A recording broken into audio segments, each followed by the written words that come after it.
Assalamualaikum warahmatullahi wabarakatuh. Salam sejahtera bagi kita semua. Om Swastiastu, Namo Buddhaya, salam kebajikan.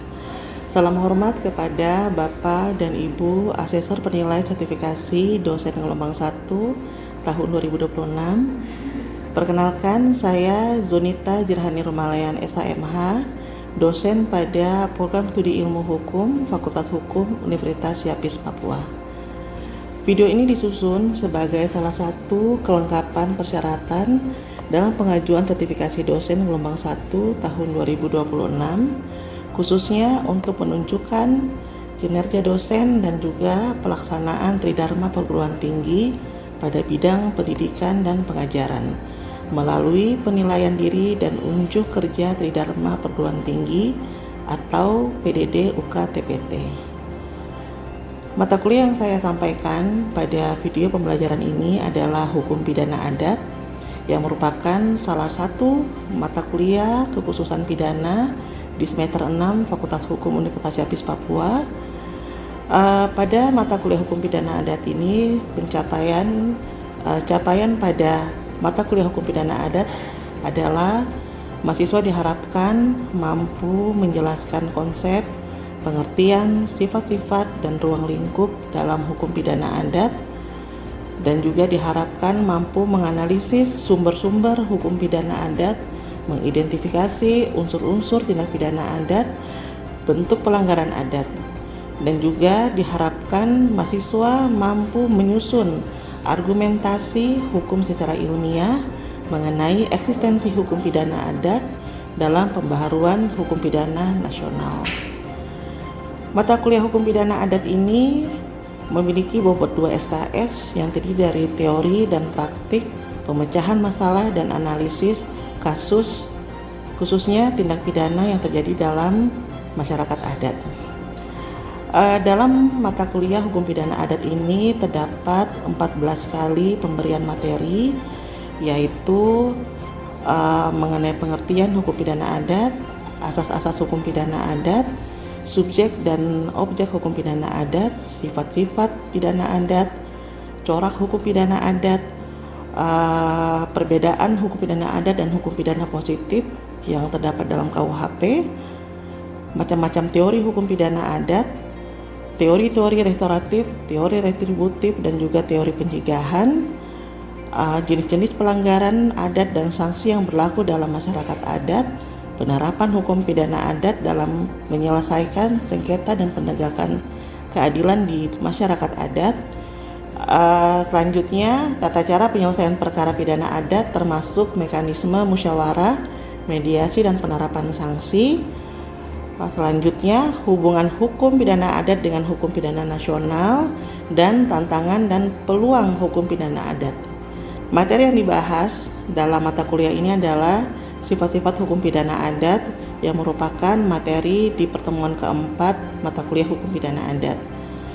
Selanjutnya, dalam pelaksanaan pembelajaran, metode yang kami gunakan adalah DAI atau Delivery, Interaction, dan Assessment yang menekankan pada penyampaian materi yang sistematis, interaksi aktif antara dosen dan mahasiswa, serta penilaian yang berkelanjutan yang bertujuan untuk mengukur capaian pembelajaran mahasiswa. Dalam proses pembelajaran ini juga dilaksanakan dengan pendekatan blended learning, yaitu melalui kombinasi antara pembelajaran secara daring dan tatap muka, serta menerapkan metode student-centered learning yang mana menempatkan mahasiswa sebagai pusat kegiatan pembelajaran. Dengan tujuan pendekatan ini adalah mahasiswa tidak hanya memperoleh pemahaman teoritis saja, tetapi juga memiliki pengalaman praktis melalui analisis kasus dan juga bedah kasus dalam pemecahan masalah yang mencerminkan kondisi nyata yang ada dalam masyarakat, khususnya masyarakat adat. Penilaian dilakukan dalam mata kuliah ini secara komprehensif, baik terhadap proses pembelajaran maupun terhadap hasil belajar mahasiswa, termasuk tugas, diskusi, presentasi, analisis kasus, serta berbagai metode pembelajaran yang dihasilkan dalam proses perkuliahan. Untuk mendukung proses pembelajaran, mata kuliah ini menggunakan beberapa referensi utama, yaitu yang pertama, Nyoman Serikat Putrajaya tahun 2005 tentang relevansi hukum pidana adat dalam pembaharuan hukum pidana nasional. Yang kedua, Made Widayana tahun 1993 tentang Kapita Sarekta Hukum Pidana. Yang ketiga yaitu Hilman Hadikusuma tahun 2005 tentang hukum pidana adat. Selain referensi utama berupa buku, terdapat juga beberapa jurnal artikel ilmiah dengan materi pembelajaran yang terkait, yaitu yang pertama adalah eksistensi hukum pidana adat dalam hukum pidana nasional setelah pengesahan KUHP yang diterbitkan oleh Yunus Law Review volume 5. Yang kedua yaitu keberadaan sanksi adat terhadap penegakan hukum pidana adat dalam KUHP baru yang diterbitkan oleh Pampas Journal of Criminal Law. Dalam proses penilaian terdapat beberapa aspek, yaitu terdiri dari kehadiran 15%, tugas individu dan juga keaktifan 10%, tugas kelompok dan juga studi kasus 10%, ujian tengah semester 25%, dan juga ujian akhir semester 40%. Metode pembelajaran yang kami gunakan yaitu meliputi ceramah atau penyampaian materi, tanya jawab, diskusi kelompok, dan juga pemberian tugas. Berikut video pembelajaran pada mata kuliah hukum pidana adat dengan materi sifat-sifat hukum pidana adat. Selamat menyaksikan. Baik, Assalamualaikum warahmatullahi wabarakatuh. Selamat siang semuanya. Ya, terima kasih banyak atas kehadiran kalian di pertemuan kita yang keempat ini ya. Baik, Ibu lanjut di materi selanjutnya. Di pertemuan keempat ini kita membahas mengenai sifat-sifat hukum pidana adat ya. Kita lanjut saja. Tapi sebelum kita masuk ke materi, mungkin kita membahas sedikit materi sebelumnya. Kita sudah membahas mengenai apa itu pengertian hukum pidana ya, subjek dan objek dari hukum pidana adat, bahkan sumber-sumber hukum dari pidana adat. Coba ada yang bisa memberikan pengertian apa itu pidana adat? Kata ini bisa? Bisa. Oke, apa? Hukum pidana adat adalah aturan tidak tertulis yang hidup dalam masyarakat adat. Ya, baik. Jadi hukum pidana adat itu intinya dia adalah hukum yang tidak tertulis, yang mana dia tuh hidup dalam masyarakat. Kalau bicara hukum pidana berarti kita bicara mengenai pelanggaran-pelanggaran yang terjadi dalam masyarakat adat. Karena memang hukum pidana adat ini dan sifatnya tidak tertulis, sehingga dasar hukumnya itu adalah dari kebiasaan-kebiasaan yang memang dipercayai oleh masyarakat, ya, masyarakat yang menganut aturan adat tersebut. Walaupun sifatnya tidak tertulis, namun hukum pidana adat itu sebenarnya ada aturan tertulisnya lagi, yaitu terutama dalam Undang-Undang Pasal 18 Ayat 1. Itu negara mengakui keberadaan tentang keberadaan masyarakat adat kayak gitu. Selain itu juga kita punya hukum pidana ini spesial karena kita sudah punya KUHP baru ya, yaitu dia bukan hanya sekedar KUHP tapi dia juga undang-undang ya, karena bunyinya adalah Undang-Undang Nomor 1 Tahun 2003 tentang KUHP nasional. Jadi KUHP-nya kita bukan hanya kodifikasi hukum pidana, tapi dia juga undang-undang seperti itu ya. Kenapa spesial? Karena undang-undang ini, KUHP ini, dia tuh mengatur, dia tuh mengakui keberadaan masyarakat hukum adat atau tidak hukum yang hidup dalam masyarakat atau living law seperti itu. Jadi kekuatan hukum dari hukum adat ini dia semakin kuat. Dia bukan hanya sifatnya sebagai hukum tidak tertulis, tapi dengan keberadaan dari KUHP baru ini, keberadaan dari masyarakat adat atau tidak hukum yang hidup dalam masyarakat ini dia semakin kuat. Artinya apa? Penerapan dari pemberian sanksi hukum pidana itu sudah ada landasan hukumnya. Seperti itu ya. Oke, kita lanjut di materi keempat ini kita bicara mengenai sifat hukum pidana adat. Sifat-sifat hukum pidana adat ini Ibu ada rangkum sekitar 6 atau 7 sifat-sifat hukum pidana adat. Sebenarnya ada beberapa, tapi Ibu ambil yang poinnya saja. Yang pertama yaitu tradisional magis religius, begitu ya.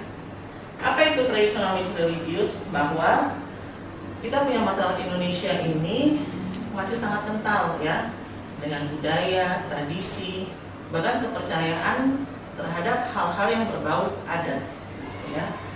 Bahkan untuk penyelesaian pelanggaran dalam masyarakat hukum adat, masyarakat kita itu lebih mempercayai menyelesaikan dengan cara adat, begitu ya. Sehingga yang bisa kalian lihat bahwa pada pelanggaran adat atau delik adat terdapat perbuatan delik dan penyelesaiannya yang bersifat tidak rasional dan bersifat kosmik. Jadi memang tujuan dari kalian mempelajari hukum pidana adat ini, kalian diharapkan bisa memahami bagaimana proses penyelesaian jika kalian temukan di lapangan dalam masyarakat, penyelesaian yang terjadi jika ada pelanggaran pidana dalam masyarakat adat, begitu ya. Karena kita punya masyarakat adat ini masih mempraktekkan hal-hal yang sifatnya itu tidak rasional, ya. Namun mereka yakini dan mereka percayai bahwa itu adalah solusi yang paling ideal untuk menyelesaikan mereka punya pelanggaran pidana yang terjadi dalam mereka punya ruang lingkup masyarakat adat, gitu. Lalu yang paling spesial lagi ada namanya bersifat kosmis. Apa itu bersifat kosmis? Ada yang tahu? Ada yang tahu apa itu bersifat kosmis? Ada yang bisa memberikan pendapat? Tidak ada? Oke, baik. Jadi yang bersifat kosmis itu bahwa suatu perbuatan pidana, suatu perbuatan manusia itu dia tidak hanya berdampak untuk dia punya diri sendiri sebagai pelaku pelanggaran tersebut atau dia sebagai korban, namun perbuatan yang dia lakukan itu juga berdampak pada dia punya lingkungan, pada masyarakatnya, yang mana perbuatan itu dia akan mengganggu keseimbangan harmonisasi yang ada dalam mereka punya kehidupan masyarakat, seperti itu ya. Jadi sifat spesialnya ini dia bersifat kosmis. Jadi memang perlu kalian pahami dan memang harus kalian tahu bahwa penyelesaian tindak pidana adat ini memang ada yang bersifat irasional, tidak masuk akal ya, kayak gitu. Bisa kalian lihat atau kalian nonton, kalian lihat sendiri di masyarakat.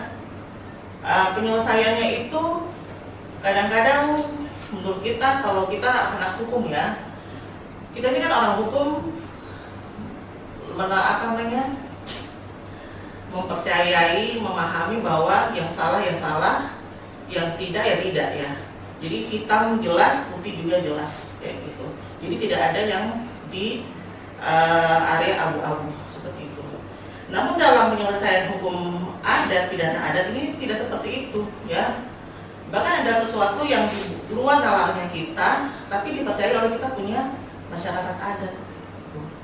Contohnya sangat banyak, gitu. Kalian mahasiswanya Ibu, tentu kalian adalah bagian dari masyarakat yang juga lahir dari masyarakat adat, ya. Tentu background masyarakat adatnya kalian juga memiliki aturan masing-masing dalam menyelesaikan kalian punya sengketa pelanggaran adat seperti itu ya. Contohnya saja, misalnya kalau kalian datang ke wilayah yang memang, contohnya saja seperti wilayah Jawa ya, ada daerah-daerah yang memang disakralkan, jangan di Jawa lah, misalnya di Papua ya, karena kita hidup di Papua juga, terdiri dari beberapa suku, sangat banyak suku yang ada di Papua. Setiap suku juga memiliki aturan-aturan yang berbeda dengan suku yang lainnya. Bahkan walaupun tetangga kampung memiliki perbedaan aturan bahasa dan yang lainnya seperti itu. Jadi kayak di Papua saja, misalnya saja, ada aturan yang Ibu baca dalam salah satu jurnal itu di Tobati Englos. Kita pernah bahas kayaknya di hukum adat ya. Itu mungkin tugasnya Lea kalau nggak salah. Iya ya, tentang hutan perempuan ya. Iya kan? Nah, mengenai hutan perempuan ya. Apa sih namanya, hutan perempuan atau apa? Hutan perempuan ya. Iya. Jadi hutan perempuan itu di Tobati Engels itu dikhususkan hanya untuk perempuan yang bisa masuk mencari mata pencarian di situ ya. Nah, dan tidak boleh laki-laki yang masuk. Kenapa tidak boleh? Karena aturan adat di situ, perempuan itu masuk mencari mata pencariannya mereka berupa ikan, bia, dan yang lain-lainnya dengan keadaan tidak berbusana seperti itu. Sehingga memang dilarang, tidak boleh orang datang untuk orang laki-laki ya, bukan perempuan yang datang untuk masuk ke hutan perempuan tersebut. Sanksinya apa? Sanksinya tentu sanksi yang ditentukan oleh suku Tobati tersebut, kayak gitu. Apakah masuk akal? Kadang tidak masuk akal ya, itu ya.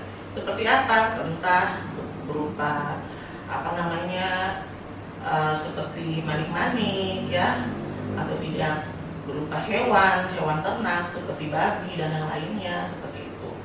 Atau tidak seperti yang kemarin Ibu kasih contoh seperti di Nafri ya. Nafri mungkin sekarang udah jarang karena sekarang kita punya jembatan merah sehingga transportasi sudah tidak terlalu sering di daerah situ ya. Kalau dulu jalannya Ibu itu adalah jalan utama. Jadi orang tidak boleh sembarang lewat situ karena mereka itu sangat apa ya, sangat menjaga, mereka punya hewan ternak terutama babi ya, seperti itu. Jadi aturannya itu orang kalau tabrak babi, babinya mati, entah mati atau apa, itu mereka ganti ruginya apa? Ganti ruginya hitung jumlah susu. Apakah itu masuk akal? Itu nggak masuk akal ya, seperti itu. Jadi itu hal-hal yang memang masih diterapkan oleh kita punya masyarakat adat, khususnya Papua. Kalau bilang Indonesia sangat luas seperti itu ya. Jadi hal-hal tersebut itu masyarakat adat menganggap adalah sesuatu yang menjaga keharmonisan dalam mereka punya masyarakat. Tidak boleh dilanggar. Jika dilanggar itu mengganggu mereka punya kehidupan, sehingga harus cepat diberikan sanksi pidana, diberikan penyelesaian supaya kembali lagi kehidupan mereka jadi lebih baik.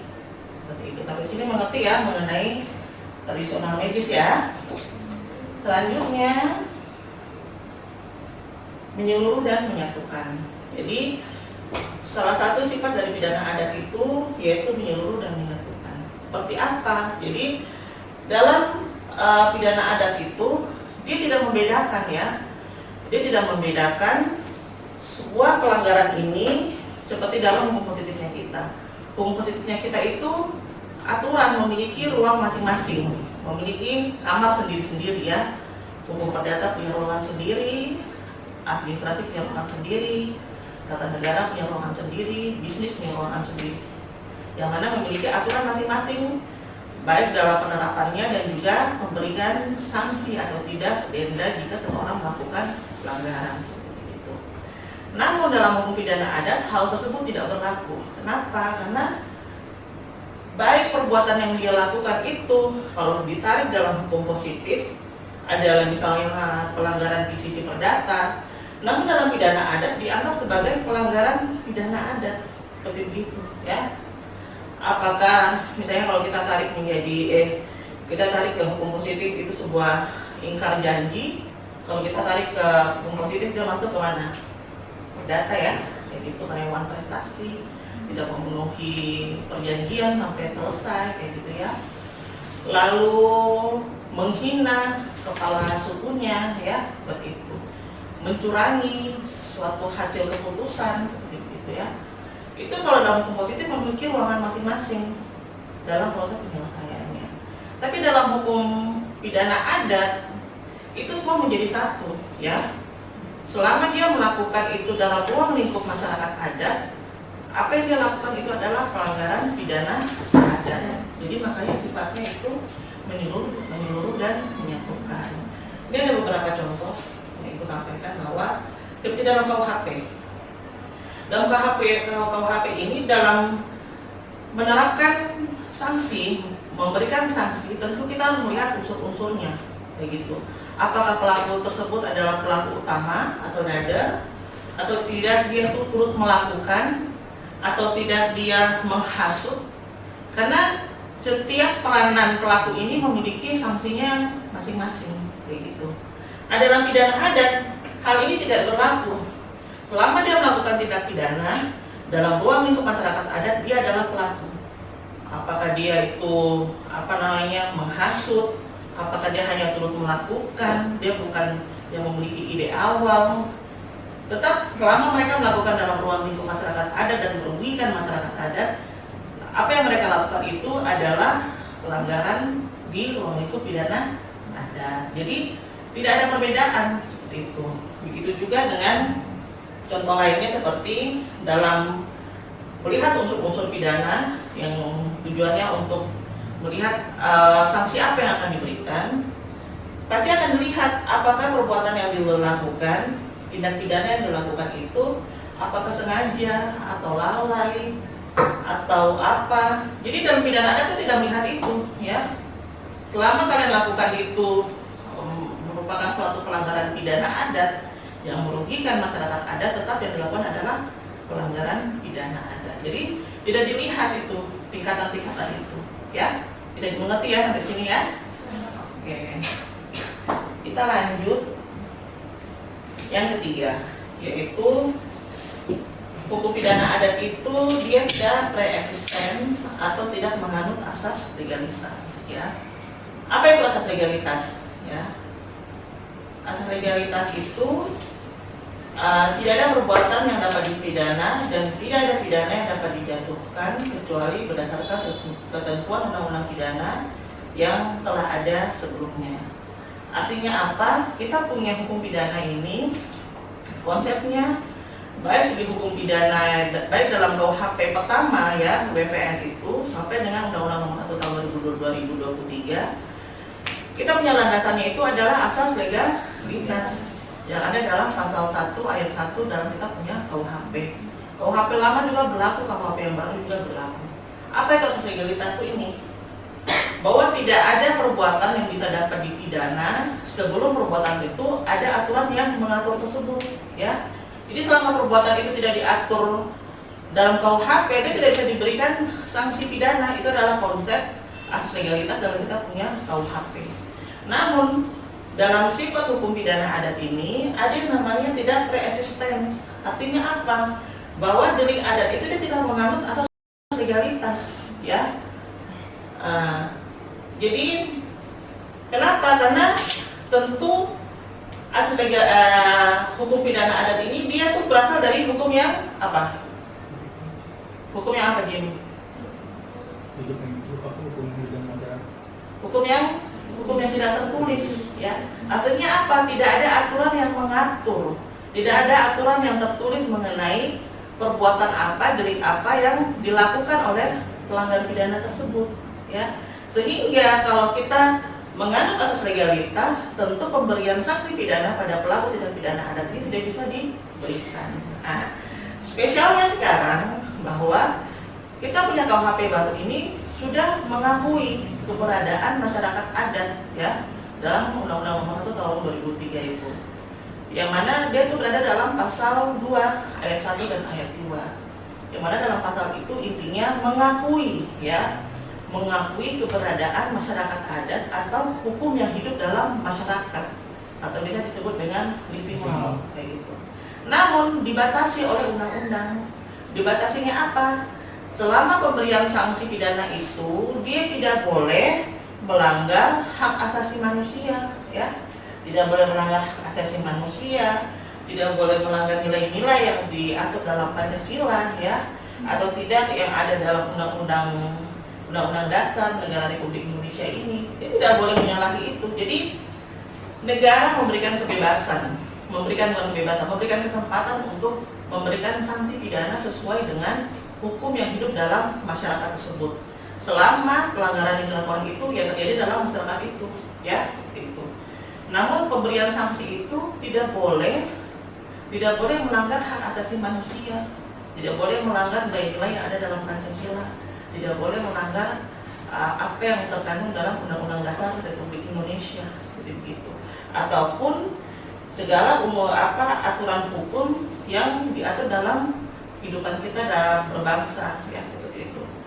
Jadi dengan adanya KUHP baru ini, negara memberikan kesempatan untuk masyarakat adat silakan kalian menyelesaikan kalian punya permasalahan pidana sesuai dengan kalian punya aturan masing-masing, seperti itu ya. Selama memang tindak pidana itu dia tidak diatur dalam KUHP, ya seperti itu.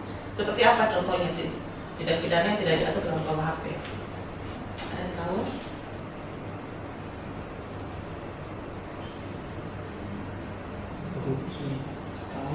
Korupsi kan punya undang-undang sendiri, iya kan? Korupsi itu kan tindak pidana khusus, ya. Seperti apa? Seperti apa namanya bahasanya? Kayak guna-guna orang, ya, memberikan sihir kepada orang, ya. Tujuannya untuk mencelakai orang itu atau tidak tujuannya untuk menghilangkan nyawa orang tersebut. Sekarang tindak pidana tersebut diatur nggak dalam KUHP? Tidak ya, tidak diatur ya. Sehingga ini gua ambil kutipan dari Profesor siapa namanya ibu lagi? Wakil Menteri Hukum dan HAM ini, dia juga profesor di Indonesia di UGM kalau nggak salah. Dia itu bilang, dia sampaikan bahwa dengan berlakunya KUHP baru ini, jika ada orang yang mengadu, jadi ini ada salah satu sifat hukum pidana adat itu apa, ada delik aduan ya. Jika ada orang yang mengadu mengenai saya punya saudara dikirim ilmu hitam, ya, diguna-guna orang kayak gitu. Dengan berlakunya KUHP baru ini, orang itu bisa langsung diberikan sanksi, ditangkap kayak gitu ya. Karena aturan sudah mengatur bahwa bisa menyelesaikan sesuai dengan kalian punya hukum yang hidup dalam kamu punya masyarakat, seperti itu ya. Jadi jangan takut, kita sudah punya aturannya. Jadi hukum adat itu dia bukan hanya hukum yang tidak tertulis, namun sudah ada hukum yang tertulis juga, sudah ada kodifikasinya, walaupun dia cuma berada dalam beberapa pasal itu saja, seperti itu ya. Sampai sini sudah mengerti ya mengenai tidak preeksisten dan tidak menganut asas legalitas ya. Oke. Baik, Ibu rasa pertemuan kita sampai di sini. Terima kasih banyak atas perhatian kalian ya, kehadirannya kalian hari ini. Ibu akhiri pertemuan kali ini. Wassalamualaikum warahmatullahi wabarakatuh. Waalaikumsalam warahmatullahi wabarakatuh. Demikian video proses pembelajaran yang kami sajikan pada mata kuliah Hukum Pidana Adat pada program studi Ilmu Hukum Fakultas Hukum Universitas Yapis Papua. Saya mengucapkan terima kasih kepada tim asesor atas waktu dan kesempatan yang diberikan untuk menilai proses pembelajaran ini. Semoga video pembelajaran yang saya sajikan dapat menjadi bahan pertimbangan yang baik dalam sertifikasi dosen gelombang 1 tahun 2026. Wassalamualaikum warahmatullahi wabarakatuh.